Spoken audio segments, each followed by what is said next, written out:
Hello and welcome back to our lessons. This video is a continuation of our previous discussion. On the previous video, we have learned how to connect our chatbot flow to Facebook ads using the button and the quick reply. In this video, we are going to use the frequently asked questions. We will also learn how to use JSON and then m.me link. So let's start by using the frequently asked questions. And you may see that there are predefined questions here. You can just delete all of them. All right. Now, on the question number 1, we are going to replace this with the label from our quick reply. So go back to our chatbot flow, and this is the label that we are going to use, the check our properties label. So copy this one and paste it on our message template.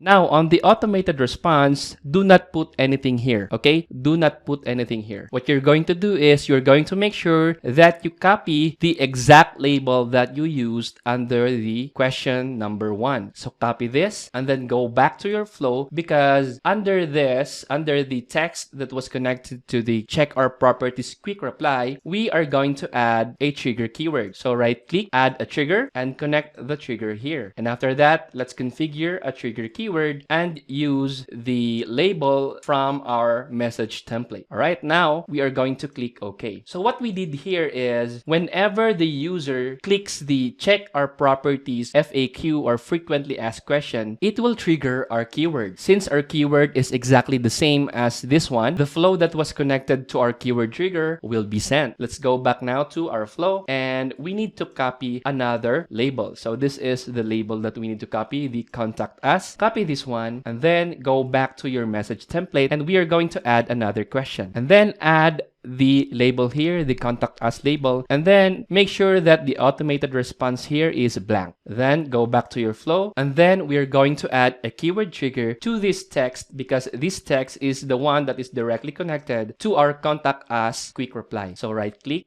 and then configure a keyword and paste the label that we used on our message template, and then click OK.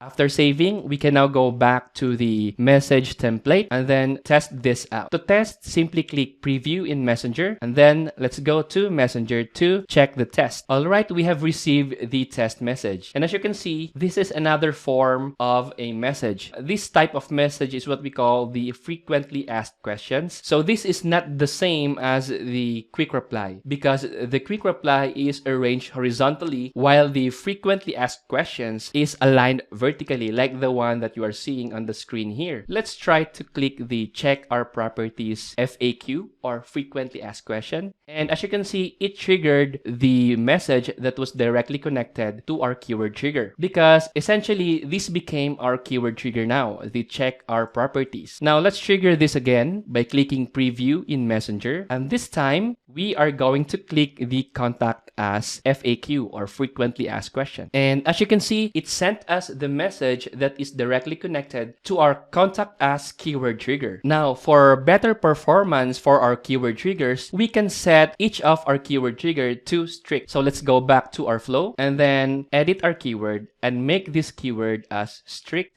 And also, let's edit the other keyword and make it as strict.